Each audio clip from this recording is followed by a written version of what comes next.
एक सवाल है, कभी ऐसा महसूस हुआ है कि कोई पुरानी चोट, कोई धोखा इतना गहरा बैठ गया हो कि आप माफ तो करना चाहते हैं, पर वो बात ज़हन से निकलती ही नहीं है? हम्म।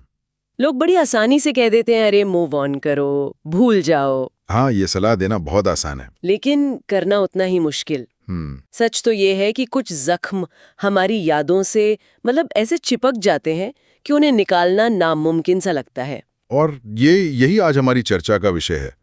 ये एक ऐसी कश्मकश है जिससे लगभग हर कोई अपनी जिंदगी में कभी ना कभी गुजरता है। ये सिर्फ किसी एक की कहानी नहीं है, ये एक मानवीय अनुभव है। बिल्कुल। आज हम माफी की इसी उलझी हुई गुत्थी को सुलझाने की कोशिश करेंगे, खासकर तब जब भूलना कोई ऑप्शन ही ना हो। और इसके लिए हमारे पास एक बहुत ही दिलचस्प जरिया है, लेखिका लाइसा टर्कीस्ट की किताब healing beyond memory, the art of forgiveness के कुछ हिस्से। और ये कोई थ्योरी वाली किताब नहीं है, ये बात खास है। हाँ, ये लेखिका के अपने गहरे जख्मों, विश्वासघात और टूटे रिश्तों से गुजरने के बाद लिखी गई एक तरह की प्रैक्टिकल गाइड है। तो आज हमारा मकसद इस किताब के जरिए ये समझना है कि उस आज़ादी को कैसे पाया जाए जिसके बारे में सब बात करते हैं, वो बिना कुछ भूले। हाँ, हम ये देखेंगे कि ये किताब भावनात्मक जख्मों को भरने के लिए कौन से रास्ते सुझाती है और वो कौन सी गहरी बातें हैं जो शायद हमें एक नया नजरिया दे सकती हैं। ठीक है, तो चलिए इसे खोलते हैं। किताब की पहली और शायद सबसे बुनियादी बात है दर्द को स्वीकार करने के बारे में। हम में से ज्यादातर लोग क्या करते हैं, किसी ने दिल दुखाया तो हम ऊपर से एक मुखौटा पहन लेते हैं कि मैं ठीक हूँ। हाँ बिल्कुल, कहते हैं मैं ठीक हूँ, चेहरे पर एक झूठी मुस्कान चिपका लेते हैं, जबकि अंदर ही अंदर गुस्सा, निराशा और पीड़ा का एक तूफान चल रहा होता है। ये किताब इसी आदत पर सीधा सवाल उठाती है, मनोवैज्ञानिक सच्चाई की तरफ इशारा करती है।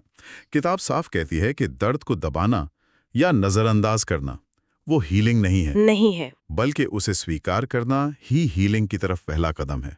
जब तक कोई इंसान ये नहीं मानेगा कि उसे चोट लगी है, कि उसे दर्द हुआ है, तब तक इलाज की प्रक्रिया शुरू ही नहीं हो सकती। ये उस प्रेशर कुकर की तरह है जिसमें भाप बनती जा रही है और आप उसे निकलने की जगह नहीं दे रहे। तो एक दिन वो फटेगा ही। बिल्कुल। लेकिन लोग ऐसा करते क्यों हैं?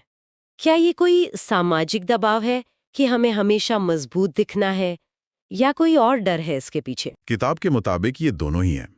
एक तो हमें सिखाया जाता है कि कमजोर दिखना बुरी बात है। हाँ, सही बात है। और दूसरा, एक गहरा डर होता है कि अगर हमने अपने दर्द को मान लिया तो हम उसमें डूब जाएंगे, कि वो दर्द हम पर हावी हो जाएगा। अच्छा। हम उस भावना से इतना डरते हैं कि उसे महसूस करने के बजाय उसे एक डिब्बे में बंद करके रखना ज्यादा सुरक्षित समझते हैं। लेकिन किताब कहती है कि असली ताकत दर्द को महसूस न करने में नहीं, बल्कि उसे महसूस करके भी न टूटने में है। वाह। दर्द को स्वीकार करना उस जख्म को हवा और रोशनी देने जैसा है, जो उसके ठीक होने के लिए सबसे जरूरी है। ठीक है, तो पहला स्टेप हुआ दर्द को स्वीकार करना, लेकिन इसी में एक डर छिपा है। लोगों को लगता है कि अगर उन्होंने मान लिया कि उन्हें चोट लगी है, तो उन्हें उस इंसान को माफ करके सब कुछ पहले जैसा करना पड़ेगा। और शायद यही डर हमें माफ करने से सबसे ज्यादा रोकता है। आपने बिल्कुल सही नस पकड़ी है, और यही किताब की दूसरी और सबसे, मैं कहूँगा, क्रांतिकारी सीख है। अच्छा। माफी और रिश्ते को अलग अलग करके देखना। ज्यादातर लोगों के मन में ये गलतफहमी होती है कि अगर किसी को माफ कर दिया तो इसका मतलब है कि सब कुछ भूलकर वापस पहले जैसा हो जाओ। हाँ, उस इंसान पर फिर से भरोसा करो, उसे अपनी जिंदगी में वही जगह दो। ये किताब इस विचार को पूरी तरह से तोड़ देती है। तो इसका मतलब क्या हुआ? क्या मैं किसी को माफ करके भी उससे दूरी बनाए रख सकती हूँ? बिल्कुल। किताब के अनुसार माफी एक अंदरूनी प्रक्रिया है। ओके। इसका मकसद है अपने दिल को कड़वाहट और गुस्से के जहर से बचाना। यह आपके मन की शांति के लिए है। इसका उस दूसरे व्यक्ति से कोई लेना देना नहीं है।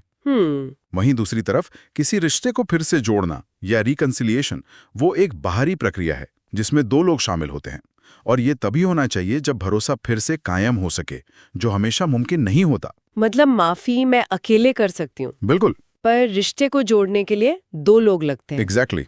तो अगर कोई सहकर्मी है जिसने ऑफिस में मुझे धोखा दिया, तो किताब के हिसाब से मैं उसे अपने मन की शांति के लिए माफ तो कर सकती हूँ। हाँ। पर भविष्य में उसके साथ किसी भी जरूरी प्रोजेक्ट पर काम करने से मना कर सकती हूँ। क्या मैं सही समझ रही हूँ? एकदम सही। ये अपनी सीमाओं को तय करने जैसा है। माफ करने का मतलब ये नहीं है कि आप खुद को फिर से उसी स्थिति में डालें जहां आपको चोट पहुंच सकती है। राइट। माफी उस भावनात्मक बोझ को उतार फेंकने का नाम है जो कोई और नहीं बल्कि हम खुद ढो रहे होते हैं। आप उस इंसान को माफ करके आजाद हो सकते हैं और साथ ही अपनी सुरक्षा के लिए उससे एक स्वस्थ दूरी भी बनाए रख सकते हैं। ये सीमाओं वाली बात बहुत दिलचस्प है। ये खुद को बचाने के बारे में है। लेकिन उस गुस्से का क्या जो हम पकड़ कर रखते हैं? हमें लगता है कि हमारा गुस्सा उस दूसरे इंसान को सजा दे रहा है। हाँ, कि ये हमें ताकत देता है। एग्जैक्टली। लेकिन किताब कहती है कि इसका असर उल्टा होता है ना, कि हम ही कैद में रहते हैं। यहाँ एक बड़ी उल्टी सी बात है जो सुनने में शायद थोड़ी अजीब लगे। बताइए।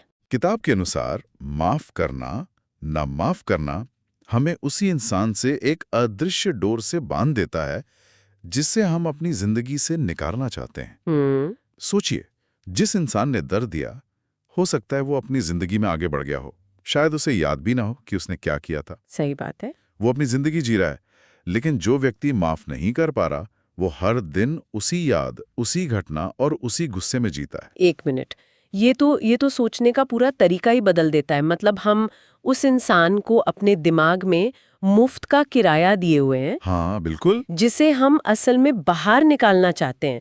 जिस व्यक्ति ने हमें चोट पहुंचाई वो तो चला गया, लेकिन हम हर रोज अपनी दिमागी और भावनात्मक ऊर्जा का किराया उसे चुका रहे हैं। ये तो एक तरह का सेल्फ इम्प्रिजनमेंट हुआ, खुद को ही कैद करना। हाँ, खुद को ही कैद करना। बिल्कुल यही शब्द है। किताब इसी अजीब संबंधन की बात करती है। हर बार जब गुस्सा आता है, हर बार जब वो बुरी याद आती है, तो हम अनजाने में उस व्यक्ति को अपने दिमाग और दिल में सबसे कीमती जगह दे रहे होते हैं। इसलिए माफी दूसरे व्यक्ति के लिए कोई तोहफा नहीं है, बल्कि ये खुद की आजादी के लिए उठाया गया एक जरूरी कदम है।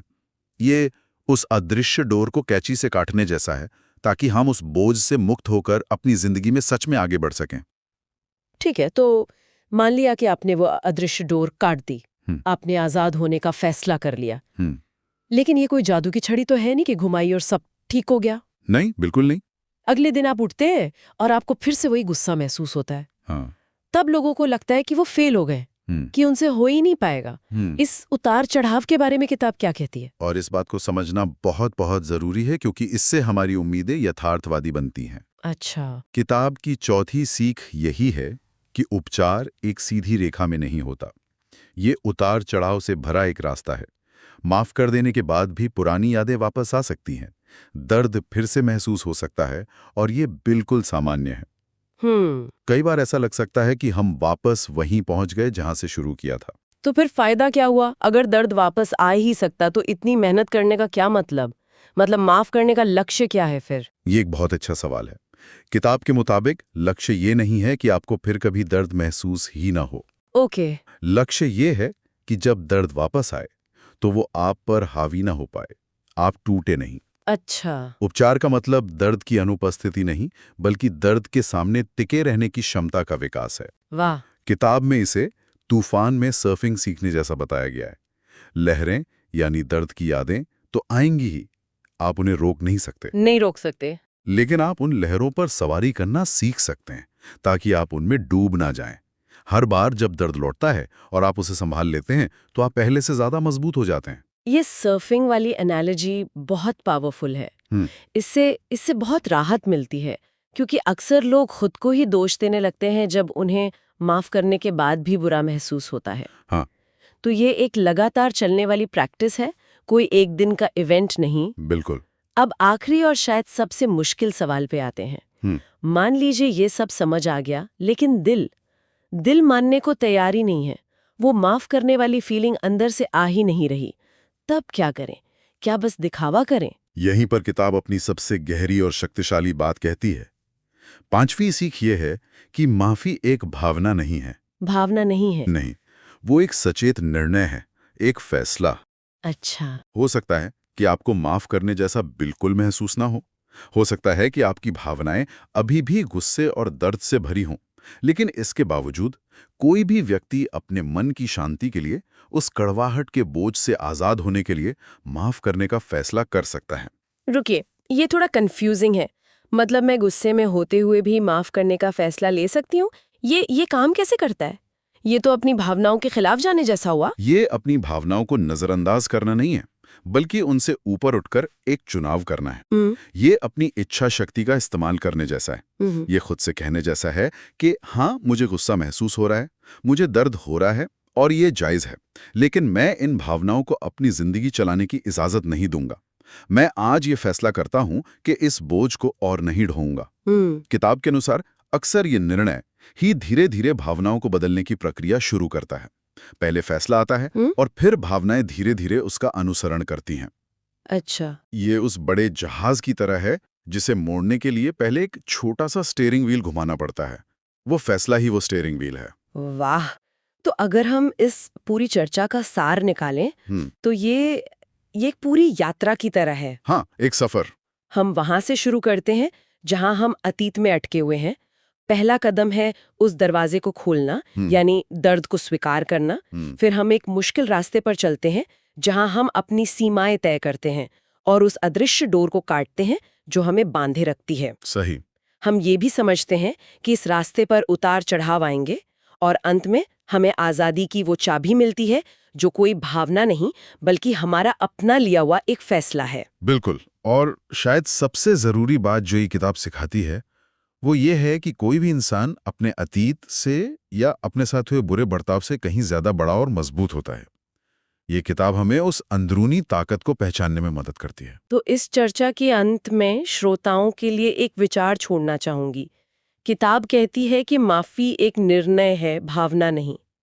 तो ये सोचना दिलचस्प होगा कि अगर ये एक निर्णय है तो इस निर्णय को लेने से कौन सी चीज रोक रही है।